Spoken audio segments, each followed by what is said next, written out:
é um dia que pode apontar um bom rumo na história do nosso país, com a aprovação de medidas contra a corrupção que são boas, ou um péssimo rumo na história do nosso país se forem feitos retrocessos. O que mais me preocupa é que o discurso de anistiar a Caixa 2 não faz muito sentido. Quantas pessoas já foram processadas por Caixa 2 na Lava Jato? Nenhuma. Caixa 2 não pode nem ser processado na Lava Jato. Isso iria para a Justiça Eleitoral. Eu desconheço um político que tenha sido condenado por Caixa 2.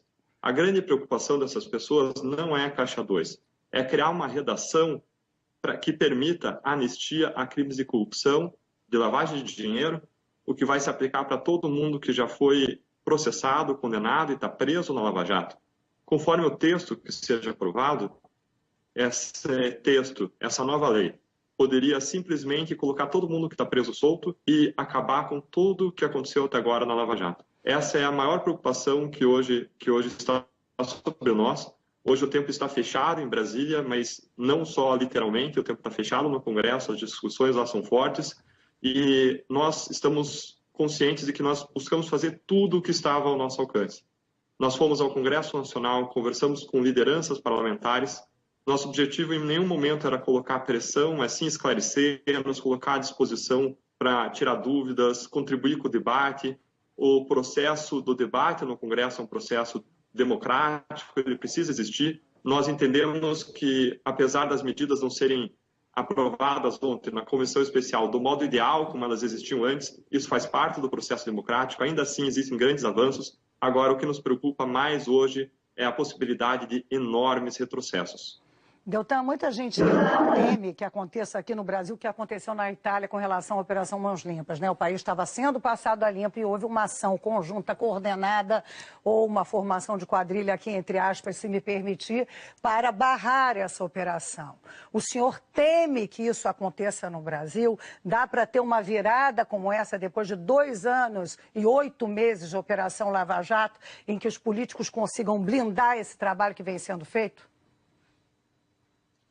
Possível é, mas eu sempre considerei improvável que houvesse uma reação tão forte como aquela que estava consubstanciada num texto que circulou ontem. Esse texto ele previa uma anistia não para a Caixa 2 eleitoral, previa uma anistia muito mais ampla para crimes de corrupção, lavagem de dinheiro. Na Itália, eles fizeram uma reação contra a operação, mas foi uma reação gradativa, lenta, com pequenas mudanças. Aqui seria um golpe fatal à Lava Jato aplicado de uma única vez. Deltan, eu estava comentando aqui no início do programa que foi um esforço muito grande por parte do Ministério Público Federal levar, né, conseguir assinaturas, levar essas propostas para o Congresso. Como é que o senhor vê esse tipo de, vamos dizer assim, uma manobra que inverte completamente a lógica, o objetivo do que os senhores estavam pretendendo com essas medidas? É interessante que o Congresso não está lidando hoje só com um pacote de propostas de lei para mudar o futuro do nosso país no tocante à corrupção. É claro que isso vai mudar todo o futuro, a impunidade vai deixar de existir como existia antes, nós teremos novas condições de vida no país, porque corrupção e economia se relacionam sim ao que dizem os estudos internacionais, mostrando que quanto maior a corrupção, menores são os índices de desenvolvimento econômico e social. Mas, para além de tudo isso, o Congresso hoje está lidando com as esperanças da nossa sociedade.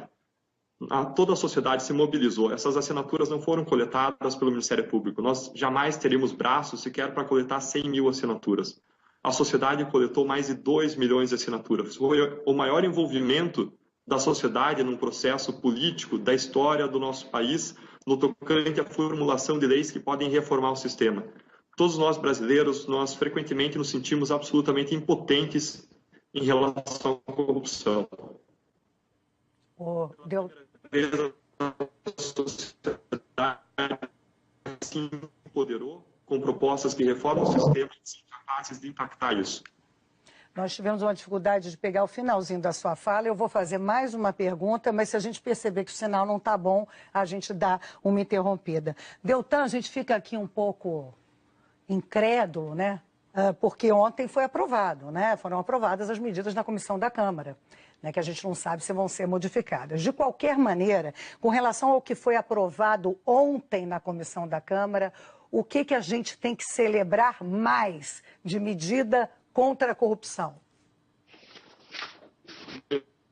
Ontem nós levamos à Câmara, a sociedade levou à Câmara, um pedido de uma Ferrari. O que se ganhou foi um carro de classe média muito bom. É muito melhor do que andar a pé, não tem comparação. Antes nós andávamos a pé contra a corrupção. Ou, usando uma outra analogia, nós levamos uma águia com grande potencial. Essa águia foi depenada, mas ela não se transformou. Acho que agora perdemos aí, ô Deltan, nós estamos te ouvindo muito mal, mas eu acho que deu para todo mundo aqui perceber o seguinte, é um avanço. Se mantiverem o que já foi aprovado na comissão, como disse o Deltan, pode ser, não ser uma Ferrari, mas é um bom carro, não se anda mais a pé. Então, a gente tem que estar vigilante nisso. Do avanço que foi feito na comissão da Câmara, permanecer, por exemplo, transformar em crime hediondo quem roubar mais de 8 milhões de reais. É um choque para a sociedade. Exatamente, né? São milhares e milhares de salários mínimos que estão falando aqui, então uma população na época de recessão ouvir isso, né? Deve, né, despertar uma indignação muito grande, né? E a gente tem que lembrar, eu acho que é bom a gente lembrar mais uma vez esse timing, né? Ontem a gente recebeu a notícia que já começa a ser assinada a delação da Odebrecht. A gente falou aqui em Pepino, em Jabuti, em Jacaré, isso é um tiranossauro rex, né? Porque são mais de 200 nomes ali citados, isso já se sabe por causa daqueles pré-depoimentos, né, da delação. Então, explica-se o que está acontecendo hoje, né? E outra coisa que eu queria chamar a atenção é que o Deltan bem disse ali, porque, evidentemente, o político, quando fala, não, mas eu só estou anistiando o caçador, na realidade, pode haver uma brecha para dinheiro proveniente de corrupção, dinheiro ilícito ser maquiado com... Não foi só pode haver, não, existe e é intencional. Pelo visto, é isso que eles querem. Eu acho que é essa a palavrinha, né? E aí nossos telespectadores ficam assim, indo um pouco para a ironia, indo para a indignação, para a ironia. Por exemplo, a Sandra Reyes, ela fala, viva a corrupção, Maria! Cidadão honesto é punido e corrupto é solto. Viva a democracia! Viva o Brasil! Aqui daqui a pouco a gente vai falar que o TSE, né, teve essa decisão de libertar Antônio Garotinho. Em vez dele ficar em prisão domiciliar, ele pode ter liberdade pagando uma fiança de 88 mil reais e tendo que seguir algumas determinações aqui da Justiça. Aqui também tem o Marcelo Coelho. Vamos bater forte, Maria. Não podemos deixar que joguem mais ainda o nome desse país na lama. E a lama... É a lama, é a lama, é a lama, é a lama. Vou chamar de novo o Deltan Dallagnol, então, que para ele conseguir, então, aí concluir, né, esse raciocínio que a gente estava tendo aqui, né, Deltan? Não foi uma Ferrari, é um carro bom, estamos avançando, é isso? E a gente não pode deixar essa peteca cair, temos que avançar mais?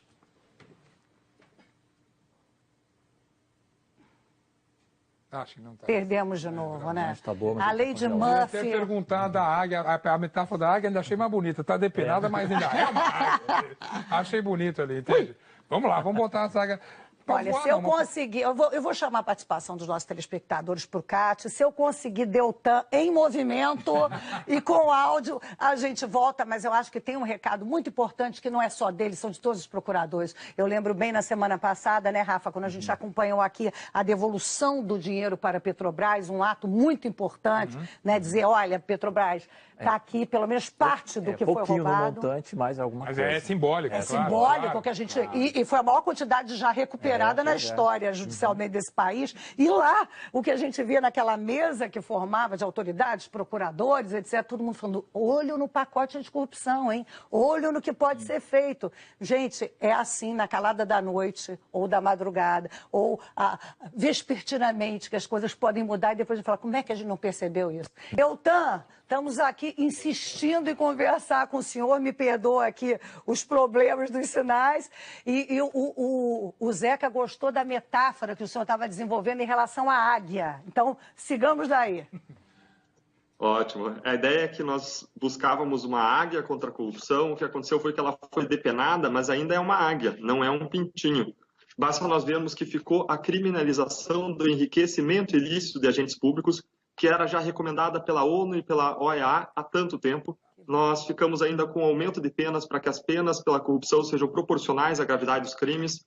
ficou ainda o fechamento da maior janela de impunidade do país, que é o modo como funciona a prescrição hoje. Foi criminalizado ainda o Caixa 2 eleitoral com uma pena boa.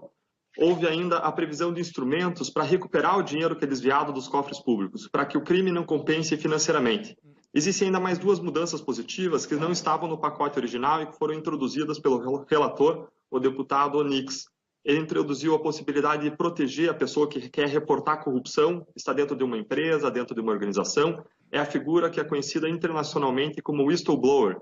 E, por fim, ainda previu a possibilidade de acordos penais para trazer uma eficiência maior à investigação e ao processo criminais. Até tem um nome, como é que é esse que não seria um delator, não estaria envolvido em nenhum crime, mas denunciaria crimes que tivesse observado, é não sei o que do bem, né?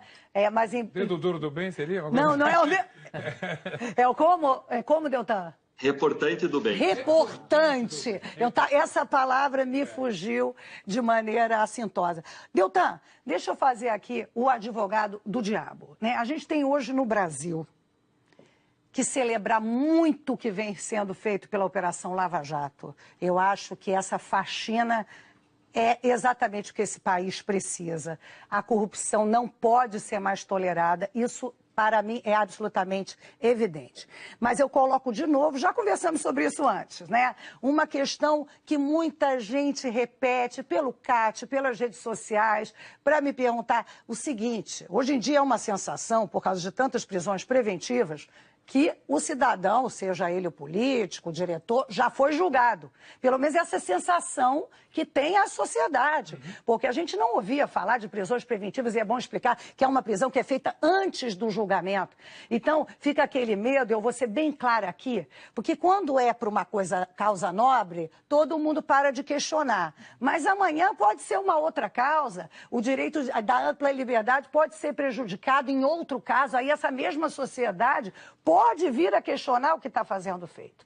Eu continuo com a impressão que há muitas prisões preventivas, evidentemente que para elas existirem tem que haver uma justificativa, e acredito que vocês estão cuidando disso, mas queria também repassar uma certa preocupação para a gente não pensar no imediatismo e pensar a médio e longo prazo, que eu acho que é um exercício importante de reflexão nesse país.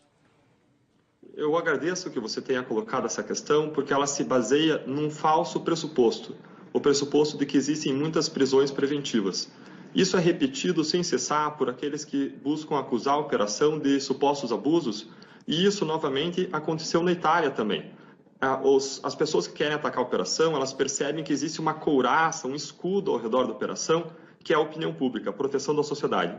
Então, eles buscam fazer uma rachadura nesse escudo para que a crítica passe e se permita haver uma baixa dessa defesa da sociedade, para que a sociedade deixe de apoiar a Lava Jato e possam passar um contra-ataque do sistema corrupto contra a operação.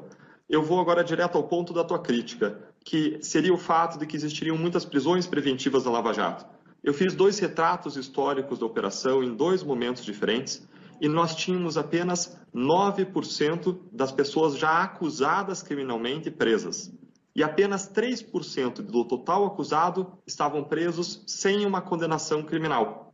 Vou repetir, só 3% presos sem uma condenação criminal. E nós não estamos tratando de qualquer caso, nós estamos tratando do caso mais grave de corrupção da história, que se repetiu, em que a corrupção se repetiu ao longo de mais de 10 anos, sem cessar, reiteradamente, e quando as operações foram feitas, ainda existiam saldos de propina a pagar. Nesse tipo de situação, você tem 2 opções. Ou você para as obras todas, feitas por grandes construtoras em todo o Brasil, trazendo um prejuízo incalculável para a população, ou você estanca os crimes prendendo aquelas pessoas. E o fato de que apenas 9% foram presas e 3% presas sem condenação, mostra que as prisões foram usadas de modo cauteloso, de modo parcimonioso, de modo econômico, apenas em relação aos principais atores, aqueles que tinham um poder maior dentro das organizações criminosas que praticaram esses crimes. Deltan, muito obrigada pela explicação. Acho que é importante a gente ter esse panorama, essa dimensão, e eu queria jogar outra questão, né? Há ainda uma tentativa, uma articulação dos políticos para que volte aquela medida que não foi proposta por vocês do MP, que foi proposta pelos parlamentares, do projeto de abuso de autoridade, né, que poderia vir a prejudicar o trabalho dos juízes e dos procuradores. Tem chance disso voltar hoje no plenário da Câmara. Aí eu pergunto, por que não aprovar essa medida? Essa medida, de fato, causaria prejuízo a procuradores e juízes? O que a gente tem que prestar atenção aí, Deltan? Obrigado por trazer essa questão. Essa é uma das nossas duas grandes preocupações que temos em relação à votação no plenário. Uma é que haja o retrocesso em relação a uma aprovação de uma anistia para a Caixa 2, para corrupção e lavagem de dinheiro, e outra é que exista um cerceamento da atividade legítima de investigação, processamento e julgamento de crimes. Veja, em primeiro lugar, que nós não nos recusamos a discutir o endurecimento das penas do crime de abuso de autoridade. As penas são baixas, as pessoas que eu processei, em especial alguns policiais que tinham abusado em situações de prisão, ao longo da minha vida, quando eu enfrentei casos como esses, os casos prescreveram porque as penas são muito baixas. Nós precisamos aumentar as penas, nós precisamos reformular, inclusive, os crimes para modernizar a lei de abuso de autoridade. Agora, o problema é a forma, a urgência e o conteúdo desse projeto, e eu vou entrar no conteúdo mostrando quais são os problemas. Além disso, é importante ressaltar que juízes e promotores, eles são responsabilizados hoje nas esferas civil, criminal, administrativa, disciplinar, e que o endurecimento das 10 medidas contra a corrupção se aplica integralmente a juízes e promotores. Ou seja, o endurecimento da lei é para todos, não existe nenhuma diferenciação ou nenhuma regalia em relação a juízes e promotores. Dito isso, qual que é o problema que existe no projeto de lei de responsabilização que foi implantado dentro das 10 medidas? Em primeiro lugar, existe uma redação muito ampla dos crimes. Para você ter ideia, seria crime faltar com o decoro. Não sei se vocês acompanharam a discussão que existiu recentemente entre os ministros Gilmar Mendes e Lewandowski. Em determinado momento, um deles falou para o outro, o senhor está faltando com o decoro. Veja bem, uma simples discussão acalorada numa causa seria um crime, a pena seria demissão, sem nenhuma gradação, demissão e impossibilidade de ocupar um cargo público por um longo período. E agora o que é mais grave, o processamento desses crimes não seria feito por uma autoridade imparcial, não seria um Ministério Público ou outra autoridade imparcial que faria as acusações, mas o próprio investigado. Isso permitiria que investigados poderosos como Eduardo Cunha, como Sérgio Cabral, como tantos outros da Lava Jato, fizessem da vida dos investigadores um inferno. Você estaria dando bons instrumentos para que nós pudéssemos perseguir a corrupção, processar a corrupção, colocar as pessoas na cadeia, recuperar o dinheiro desviado, mas não teria quem aplicasse esses instrumentos porque você colocaria as instituições de joelhos. Nós precisamos hoje de instituições fortes, com controle, é claro, com transparência, mais fortes, e instrumentos adequados para que a lei possa ser aplicada de modo igual para todos. O Deltan, a gente até estava comentando aqui antes, né, que o problema é que uma palavrinha pode mudar tudo. Então, quando encaixa uma palavrinha como essa, falta de decoro, abrindo margem às subjetividades e às interpretações, pode ser um vale-tudo, sem dúvida nenhuma. Deltan, o juiz Sérgio Moro, recebi agora essa informação aqui para repercutir com o senhor, o juiz Sérgio Moro da Lava Jato acaba de emitir uma nota sobre essa possibilidade de haver anistia ao Caixa 2 do passado. Ele disse em nota que toda anistia é questionável porque estimula o desprezo à lei e gera desconfiança. Argumentou ainda que, sob o pretexto de anistiar doações eleitorais não registradas, podem ser beneficiadas condutas de corrupção como lavagem de dinheiro e que isso impactaria não só as investigações e os processos julgados da Lava Jato, mas que poderia prejudicar a própria democracia. Ele encerra a nota dizendo que tem a esperança de que os parlamentares não aprovem medidas dessa natureza. Totalmente sintonizado com o que o senhor, né, Deltan, dizia agora há pouco, né? Vão chamar de Caixa 2 e colocar no meio do balaio lavagem de dinheiro e outros desvios. Essa é a grande temeridade, né? Eu não sei se a sociedade já percebeu a gravidade desse momento e a gravidade dessa anistia a não só a Caixa 2, mas corrupção e lavagem. Vejam que o juiz Sérgio Moro, ele raramente se manifestou fora dos processos ao longo do tempo. Esse é um momento excepcional. Ele está indo fora dos autos e o que ele está fazendo é um grito de desespero. Ele está vendo a possibilidade de crimes gravíssimos feitos contra a sociedade caírem por terra, de corruptos que desviaram milhões, não só serem soltos, mas continuarem com os milhões que desviaram nos seus bolsos. Ele está pensando, quando ele faz isso, naquela criança que não tem merenda escolar porque o dinheiro foi desviado, naquela sociedade, como no Rio de Janeiro, que vai aos hospitais e fica em filas. Ele está pensando naquele remédio que falta para a pessoa, ele está pensando na falta de equipamentos, mesmo para fazer, às vezes, uma desinfecção de um instrumento cirúrgico e que vai gerar uma doença na pessoa porque o equipamento não foi desinfetado. Ele está pensando naquela criança que come biscoito no almoço da escola, naquela pessoa que sofre um acidente e chega ao hospital, não tem equipamento para fazer um diagnóstico. Nós temos que nos preocupar com isso e é uma preocupação, além de tudo isso, com a mensagem que se passaria para a sociedade com uma anistia a crimes tão graves. Veja que a Lava Jato, e todos comentam isso, que a Lava Jato traz uma mensagem de esperança, uma mensagem de que nós estamos caminhando para viver efetivamente numa república em que a lei se aplica de modo igual para todos, independentemente de cor, de bolso ou de cargo. A mensagem que uma anistia à Caixa 2 traria seria exatamente o contrário. Isso atingiria não só todos esses crimes, todos esses absurdos aconteceriam, mas isso atingiria o coração da esperança do nosso país. Nós estamos num momento em que nós estamos renovando as nossas esperanças com o caso Lava Jato, com a possibilidade de nós termos um novo sistema contra a corrupção, e tudo isso seria atingido no seu coração com a aprovação de retrocessos. Deltan, eu tenho uma última pergunta, rapidamente. Eu ouvi o senhor dizer outro dia que a Lava Jato já chegava a 50%. Isso nos causou uma certa preocupação. Quanto tempo ainda podemos ter de Lava Jato? Dá para ter aí uma estimativa? É imprevisível porque a cada colaboração premiada que é feita, a cada acordo de leniência que é feito pelo Ministério Público, existe toda uma nova ramificação de novos atos que podem ser investigados e processados criminalmente. Aliás, o que nós acreditamos é que essa movimentação para aprovar, na verdade, essa anistia ampla a crimes que vão muito além de Caixa 2, seja uma reação à possibilidade de que alguns parlamentares venham ser processados em razão exatamente de colaborações e leniências. O que nós teremos, se isso acontecer, não é a aprovação de uma lei que mira no bem de toda a sociedade. É a aprovação de uma lei em desvio de finalidade para autoproteção e em desfavor do interesse público de toda a sociedade. Agora, eu quero reafirmar a minha confiança no parlamento de que haverá um debate sadio, claro, transparente e de que algo nesse sentido não vai acontecer. É claro que nós, toda a sociedade, precisamos incentivar e apoiar. Eu quero crer que a maioria dos parlamentares que não permitirão que isso aconteça.